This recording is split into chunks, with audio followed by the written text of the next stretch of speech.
അന്തരിച്ച മുൻ മുഖ്യമന്ത്രി ഉമ്മൻചാണ്ടിയുടെ മെഴുകു പ്രതിമ തിരുവനന്തപുരത്ത് അനാച്ഛാദനം ചെയ്തു. ഉമ്മൻചാണ്ടിയുടെ പത്നി മറിയാമ്മ ചാണ്ടിയാണ് പ്രതിമ അനാച്ഛാദനം ചെയ്തത്. ശില്പിയും സുനിൽസ് വാക്സ് മ്യൂസിയം മാനേജിംഗ് ഡയറക്ടറുമായ സുനിൽ കണ്ടല്ലൂരാണ് മെഴുകു പ്രതിമ നിർമ്മിച്ചത്.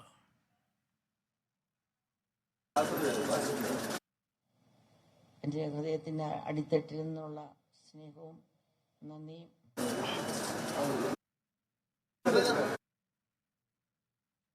ഞാൻ അറിയിച്ചുകൊള്ളട്ടെ.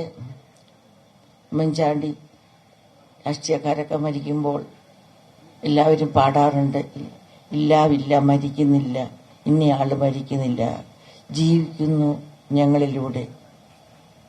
അത് അക്ഷരാർത്ഥത്തിൽ ഇന്നും പ്രായോഗികമായിട്ട് കൊണ്ടുവന്ന ഉമ്മൻചാണ്ടി ഒരു പ്രത്യേകതയോടുകൂടിയുണ്ട്. സ്നേഹത്തിൽ കണ്ണീരിൽ ചാലിച്ച ഒരു സ്നേഹമാണ്.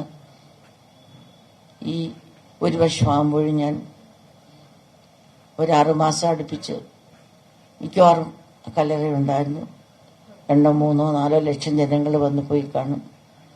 അതിൽ നല്ലൊരു ശതമാനം ആൾക്കാർക്കും കണ്ണീരായിരുന്നു. അത് പലതരത്തിൽ വിങ്ങിപ്പൊട്ടുകൾ, പൊട്ടിക്കരച്ചിൽ പോലെ. സലിം മാലിക് കൂടുതൽ വിവരങ്ങളുമായി ചേരുന്നു. സലിം, എന്തൊക്കെയാണ് വിവരങ്ങൾ?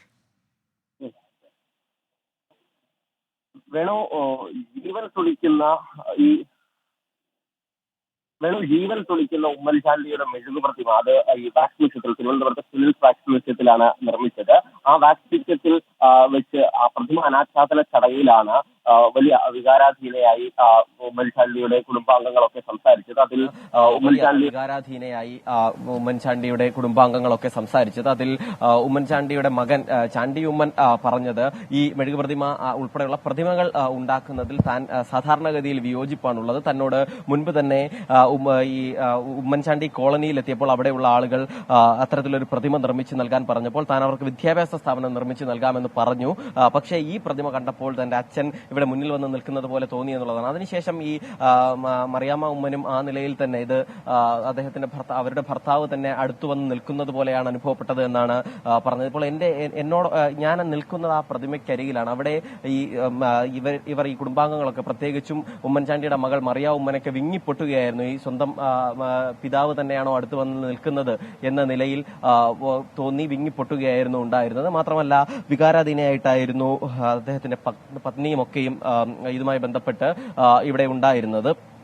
ഈ ഉമ്മൻചാണ്ടി ജീവിച്ചിരിക്കുന്ന സമയത്ത് തന്നെയാണ് ഈ പ്രതിമയുടെ അളവും ഒപ്പം എല്ലാം എടുത്തുകൊണ്ട് പോയത്. 10 വർഷം മുമ്പാണ് എന്നാണ് അദ്ദേഹം ഓർത്തെടുത്തത്. അതിനുശേഷം ഈ പിന്നീട് ഏറെ കാലങ്ങൾക്ക് ശേഷം ഇങ്ങനെ ഒരു സാഹചര്യത്തിലാണ് ഇത് അനാച്ഛാദനം ചെയ്യേണ്ടി വന്നത് എന്നുള്ളതാണ്.